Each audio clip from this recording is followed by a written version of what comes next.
आज की मुलाकात में आप सभी वीएलई भाइयों का स्वागत करता हूं। और जैसे कि क्रम में हम इस प्लेटफॉर्म के माध्यम से प्रतिदिन नए नए सर्विसेज के बारे में आपको जानकारी प्रदान करते हैं। तो उसी क्रम में आज फिर मैं श्रमिक पंजीकरण से देख रहे हैं कि ये योजना के अंतर्गत 18 साल से 60 वर्ष के आयु के बीच में पंजीकरण समय पिछले 12 माह में 90 दिनों के तक अगर किसी भी निर्माण श्रमिक के रूप में कार्य किया है वो आदमी पंजीकरण कर सकता है। सरकार द्वारा प्रदान किए जाने लोग इससे पंजीकरण करने से सरकार द्वारा प्रदान किए जाने वाली सभी योजनाओं का लाभ मिलेगा। श्रमिक पंजीकरण के बीच के माध्यम से श्रमिकों को आसानी से आर्थिक सहायता प्रदान की जा सकती है।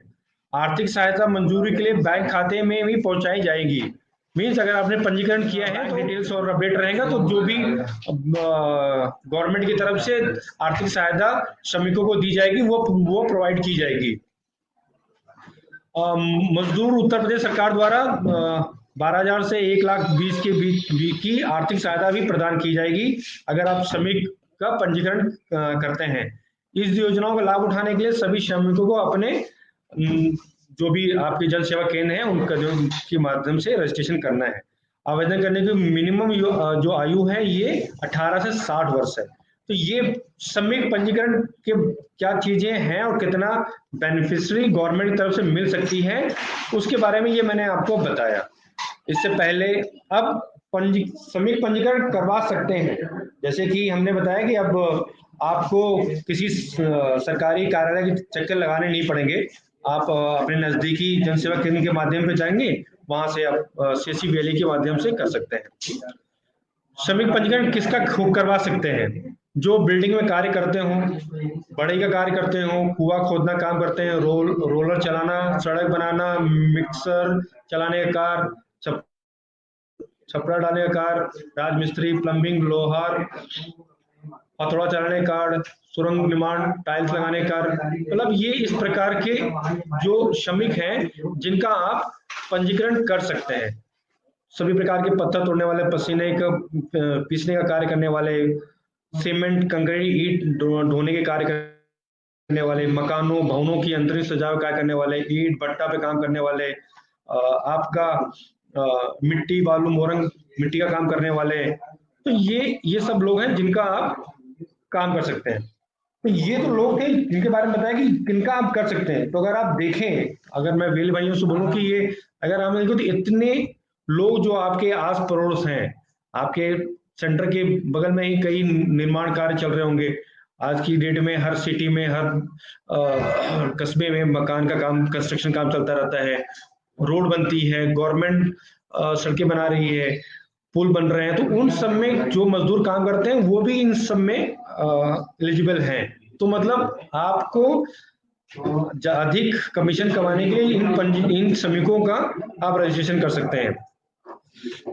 अब पंजीकरण करने का अगर कोई आपके सेंटर पे आता है तो उसको क्या डॉक्यूमेंट चाहिए? तो ये हो गया आपका उत्तर प्रदेश का सरकारी स्थायी निवासी होना चाहिए, 18 से 60 वर्ष के बीच में उसकी आयु होनी चाहिए, 12 महीने से कम 90 दिन का श्रमिक रूप में कार्य किया होना चाहिए। श्रमिक पंजीकरण में केवल परिवार के मुखिया के नाम में ही श्रमिक कार्ड बनता है। आधार कार्ड, राशन कार्ड, मतदाता पहचान पत्र, भामाशाह कार्ड, बैंक का विवरण, mobile number, passport size photo, परिवार के सभी सदस्यों का पहचान पत्र, ये दस्तावेज मतलब डॉक्यूमेंट जब बेनिफिशियरी आएगा, श्रमिक आएगा तो वो आपको इतने डॉक्यूमेंट चाहिए। अब ये तो हो गया कि कौन कौन से श्रमिक हैं जिनका आप रजिस्ट्रेशन कर सकते हैं, उनको क्या डॉक्यूमेंट चाहिए, वो हो गया। अब पंजीकरण करने के बाद अगर कोई बेनिफिशियरी आपके पास आता है तो उसको बेनिफिट क्या है जिसको आप बता सकते हैं क्या बेनिफिट उसका है। तो जैसे कि अगर कोई श्रमिक इसमें रजिस्ट्रेशन करता है तो उसकी बेटी के विवाह के लिए, 2 बेटियों के विवाह के लिए 55 हजार रुपए की आर्थिक सहायता मिलती है। कोई अच्छा पढ़ने वाला बच्चा है, कक्षा 5 से 7 तक, उसको 4,000 रुपए, कक्षा 8 से 5,000 रुपए, 5,000 रुपए, 9 से 10 के बीच में कक्षा 5,000 रुपए, 11 से 12 क्लास में पढ़ने वाले बच्चे को 8,000 रुपए, अगर ऊपर डिग्री की पढ़ाई करता है तो 11,000 रुपए या 22,000 रुपए तक की नगद मतलब राशि मिलती है। बीए का स्टूडेंट है तो 13 से 15,000, स्टूडेंट है एमए कर रहा है तो 15 से 17,000 रुपए, मातृत्व हित लाभ योजना के अंतर्गत पंजीकरण महिलाओं को 12 से 1000 रुपए, शिशु लाभ हेतु लड़का होने पर 10,000 रुपए, लड़की होने पर 12,000 रुपए। आवास योजना के अंतर्गत मकान बनाने के लिए 1 लाख रुपए तक, भवन मरम्मत के लिए 15,000 रुपए तक। ये गवर्नमेंट की तरफ से बेनिफिशियरी को देगा, जो कि आप अपने सेंटरों पे इसको अगर चिपकाएंगे तो ये आसानी रहेगा, लोग इससे लाभार्थी होंगे। तो ये होगा कि कैसे हम श्रमिकों कौन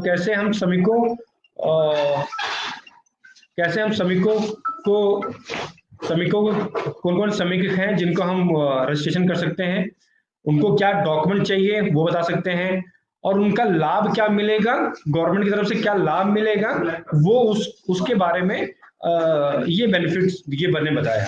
अब अपने सीएससी पोर्टल से कैसे हम श्रमिकों का रजिस्ट्रेशन कर सकते हैं, तो उसके लिए जैसे आप जनरली हम अपने पोर्टल पे जाते हैं, उससे पहले मैं आपको बता दूं कि ये मैंने आपको बताया कि कौन कौन से श्रमिक हैं जिनका आप रजिस्ट्रेशन कर सकते हैं, उनको क्या डॉक्यूमेंट चाहिए और कैसे उनके बेनिफिट्स मिलते हैं। अब आपका पार्ट है, आपको क्या बेनिफिट मिलेगा। जैसे अगर आप देखें तो आप स्क्रीन पे देख रहे हैं, तो आपको पर रजिस्ट्रेशन पे 10 रुपए का वीएलई कमीशन मिलेगा, जो कि एक बहुत अच्छा कमीशन है आज की डेट में। अगर आप बाकी सर्विसेज देखें तो 10 रुपए सबसे अच्छा कमीशन श्रमिक रजिस्ट्रेशन में मिल रहा है। एक तो रजिस्ट्रेशन में कमीशन मिल रहा है आपको, उसके बाद उस वीएलई का हर साल रिन्यूअल होगा, उस रिन्यूअल पे आपको 5 रुपए कमीशन मिलेगा। तो मतलब एक बार आपने रजिस्ट्रेशन अगर किसी बेनिफिशियरी का कर दिया तो एक तो वन टाइम आपको 10 रुपए मिल गया, वो हर साल आपसे जुड़ा रहेगा तो 5 रुपए कमीशन आपको हर साल मिलता रहेगा, या जो उसके माध्यम से जितने लोग आएंगे वो बेनिफिट रहेगा। तो ये आपका बेनिफिट हो गया कि आपको 10 रुपए कमीशन मिलेगा। दूसरा 5 रुपए रिन्यूअल मिलेगा, तो एक अच्छा कमीशन है इस सर्विस में। तो आगे हम देखेंगे कि कैसे हम डिजिटल सेवा पोर्टल के माध्यम से कैसे हम रजिस्ट्रेशन कर सकते हैं। तो जैसे आप स्क्रीन देख रहे हैं, हम अपने नॉर्मल जैसे हम डिजिटल सेवा पोर्टल के माध्यम से लॉगिन करते हैं, वहां लॉगिन किया हमने अपना यूजर आईडी पासवर्ड डाला, यहाँ पे सर्च किया, डैशबोर्ड शो कर रहा है। यहाँ पे हमने लेबर सर्विस क्लिक किया, यहाँ पे अगर आप देख रहे हैं तो एरो मार्क है जहाँ पे लेबर रजिस्ट्रेशन शो कर रहा है। उसके बाद आप यहाँ पे क्लिक करेंगे जहाँ पे आपको सीएससी लॉगिन शो करेगा। लॉगिन शो करने पे यहाँ पे कई आइकन दिखा रहे हैं, पंजीकरण, श्रमिक पंजीकरण हो गया, रिन्यूअल हो गया, योजना का आवेदन हो गया, ये कई दिखा रहा है। तो हमें पहले पंजीकरण करना है, तो हम श्रमिक पंजीकरण पे क्लिक किया। अब आप देख रहे होंगे यहाँ पे आप उस जो बेनिफिशियरी है उसके मोबाइल नंबर पे ओटीपी जाएगा। ओटीपी जाने के बाद आप उसको ओटीपी वेरीफाई करेंगे। आप देखेंगे यहाँ पे उसका आधार डॉक्यूमेंट में आधार मांगेगा, बैंक पासपोर्ट मिलेगा, नियोजक सर्टिफिकेट मांगेगा, पासपोर्ट साइज फोटो मांगेगा। यहाँ पे उसका बेनिफिशियरी का बैंक डिटेल बोला होगा। जैसे मैंने आगे आप सबसे कहा कि एक बार रजिस्ट्रेशन करने के बाद तो बैंक डिटेल अपडेट हो जाएगा, तो इजीली उसके जो बेनिफिट्स होंगे डायरेक्टली उसके बैंक अकाउंट में जाएगा। अब यहाँ पे देखिए क्या क्या डॉक्यूमेंट अपलोड करना है आपको।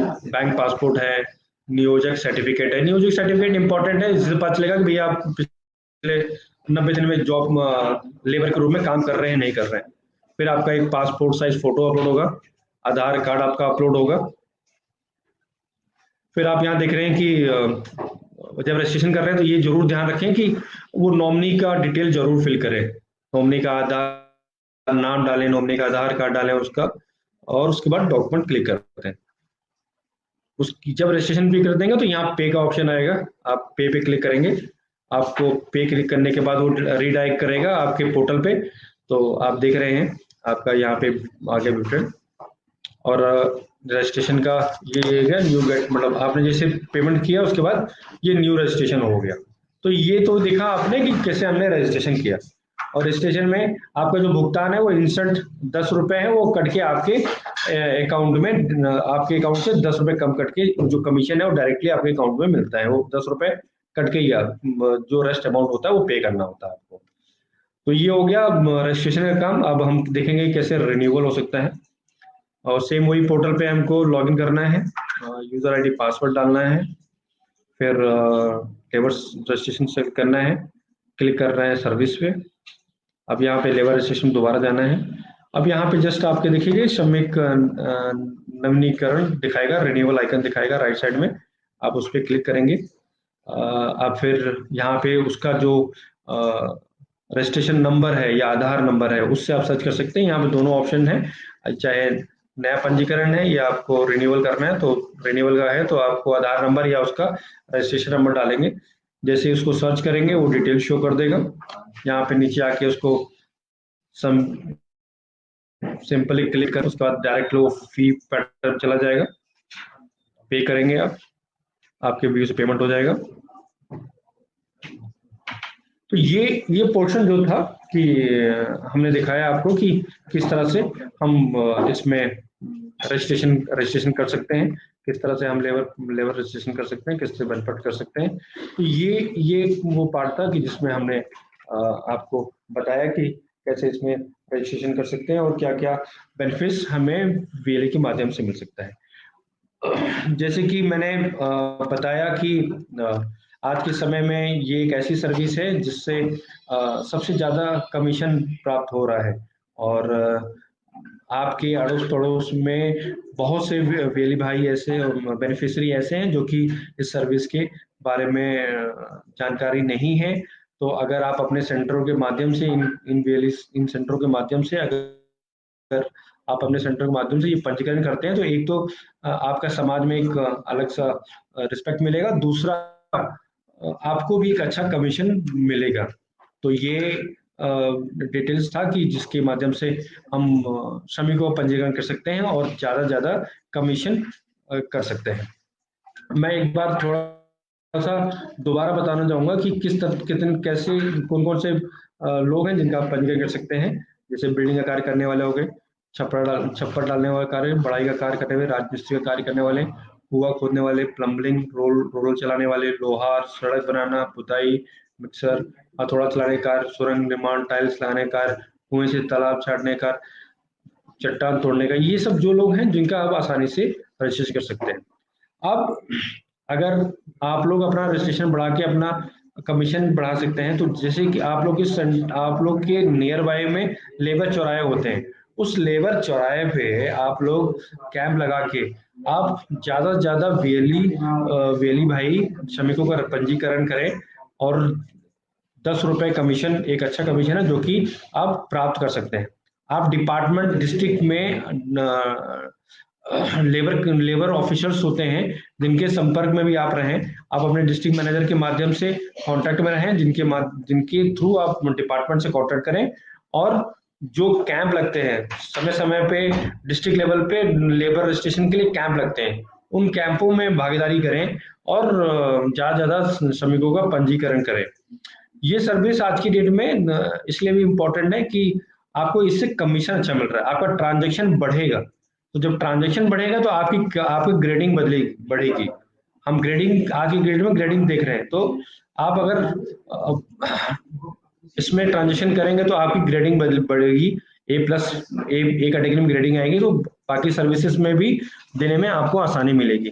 तो लेबर रजिस्ट्रेशन का इसलिए है कि आपको इजीली आपके नियर बाय में इस श्रमिक मिल जाएंगे जो कि जिनका पंजीकरण कर सकते हैं। और उम्मीद ये भी है कि जो निर्धारित राशि है उसी राशि का ही इस्तेमाल करके उतना ही पे लें, ओवर चार्जिंग ना करें, क्योंकि ओवर चार्जिंग का अगर कहीं भी कोई संज्ञान में आता है तो डिपार्टमेंट हमको अगर डिपार्टमेंट की तरफ से लेटर मिलता है तो हम उस बीएलई की आईडी बंद कर देंगे। तो कोशिश यही करिए कि जो निर्धारित राशि बोली गई है गवर्नमेंट की तरफ से उसी राशि को लें, और अपना 10 रुपए कमीशन, सीएससी आपको 10 रुपए कमीशन दे रहा है, तो एक अच्छा कमीशन है। अगर आप 10 रजिस्ट्रेशन पर डे करते हैं तो आप 100 रुपए आपका पर डे बन रहा है, तो एक अच्छा अमाउंट पर डे आपका मिल जा रहा है। तो यही ये है।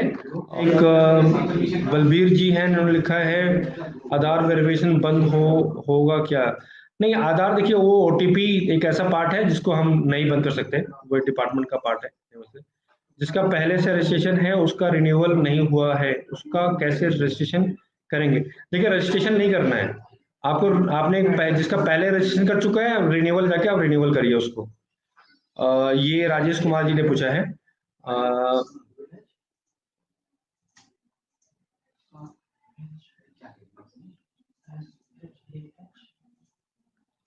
अब बलबीर सिंह ने क्वेश्चन पूछा है कि लेबर कार्ड में करेक्शन और अपडेट के लिए का ऑप्शन भी ऐड करा दिया जाए। देखिए ये डिपार्टमेंट के लेवल पे है, अगर डिपार्टमेंट इसमें देखिएगा, अगर होगा तो डेफिनेटली बलबीर जी इसमें करेक्शन होगा। लेबर कार्ड में करेक्शन होगा।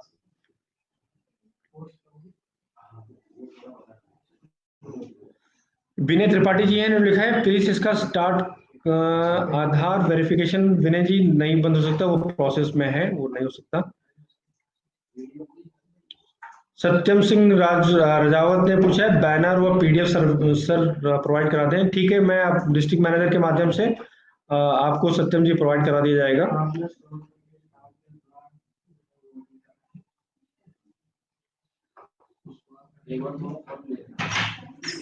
मोबाइल नंबर चेंज करने की भी अथॉरिटी होनी चाहिए। वही सचिन जी, वही पॉइंट है। अगर जिसपे अगर जब डिपार्टमेंट हमको अपडेशन का राइट्स दे देगा तो ये भी चेंज आ जाएगा। सर्टिफिकेट जारी होने के कितने दिन बाद सर्टिफाइड दिखेगा? ये डिपेंड करता है वेरिफिकेशन पे। 48 से 72 घंटे में दिखा देना चाहिए।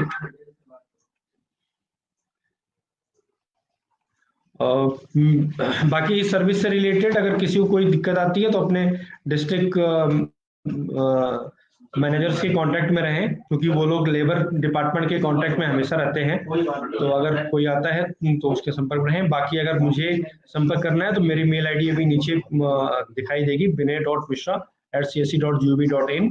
आप उसमें मुझे मेल भी कर सकते हैं, और अगर कोई मेरे लेवल पे शो रहेगा तो मैं उसको डिपार्टमेंट से बात करके उसको इश्यूज को रिजॉल्व करूंगा। लेकिन सबसे पहले आप डिपार्टमेंट, आप लोकल लेवल पे अपने डिस्ट्रिक्ट मैनेजर या डिस्ट्रिक्ट कंसल्टेंट के कांटेक्ट में रहिए। वो तीनों जो है अभी अंडर प्रोसेस है। इस कार्ड के आयुष्मान कार्ड बन सकता है क्या? इस कार्ड से आयुष्मान कार्ड ये पॉसिबल रहता है, लेकिन एक बार आप डिस्ट्रिक्ट मैनेजर के माध्यम से संपर्क लीजिएगा, उसके बारे में वो बता सकेंगे। मोहम्मद अशरफ खान जी।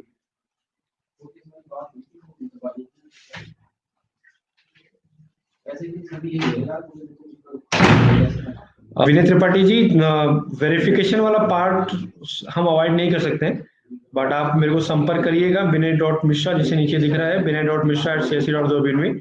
आप स्क्रीनशॉट जो भी डॉक्यूमेंट रहेगा शेयर करिएगा, मैं कोशिश करूंगा उसमें आपको पूरी हेल्प प्रोवाइड करने के लिए। तो मैं वेले भाइयों से कहूंगा कि ये सर्विस ऐसी सर्विस है जिसमें आप ज्यादा से ज्यादा कमीशन कमा सकते हैं। अभी भी बहुत सारे ऐसे लेबर हैं जिनका रजिस्ट्रेशन नहीं हुआ है। जैसे आप लोग ने ई श्रम में बढ़ चढ़ के रजिस्ट्रेशन किया था, उसी तरह से मैं चाहूंगा कि आप लोग भी लेबर रजिस्ट्रेशन में भी आप अपने विलेज लेवल पे, ग्राम पंचायत लेवल पे, या आपके नियर बाई मार्केट में जहाँ लेबर एक दिन सुबह के टाइम पे इकट्ठा होते हैं, आप वहाँ पे कैंप लगाइए। कैंप लगा के आप वीएलई रजिस्ट्रेशन करिए। इस सर्विस से आपका कमीशन भी बढ़ेगा, आपकी इनकम बढ़ेगी। और बाकी कोई भी सपोर्ट चाहिए, उस सपोर्ट के लिए मैं और मेरी डिस्ट्रिक्ट टीम हमेशा अवेलेबल है। और इसी के साथ मैं आज के इस कार्यक्रम को समाप्त करता हूं, और आशा करता हूं कि आज से इस कार्यक्रम से आप लोगों को लाभ मिलेगा, और आने वाले समय में और भी लेबर रजिस्ट्रेशन से, श्रमिक पंजीकरण से संबंधित और भी नई चीजें जो जुड़ेंगी, उसके बारे में विस्तृत जानकारी देने के लिए मैं दोबारा इस प्लेटफॉर्म के माध्यम से आप सभी से जुड़ूंगा। तो आज के लिए आप सभी से धन्यवाद, और आशा करता हूं कि मेरे द्वारा जो दी गई जानकारी है उससे आपको लाभ मिलेगा, और ज्यादा से ज्यादा रजिस्ट्रेशन आप लोग करेंगे। धन्यवाद, नमस्कार।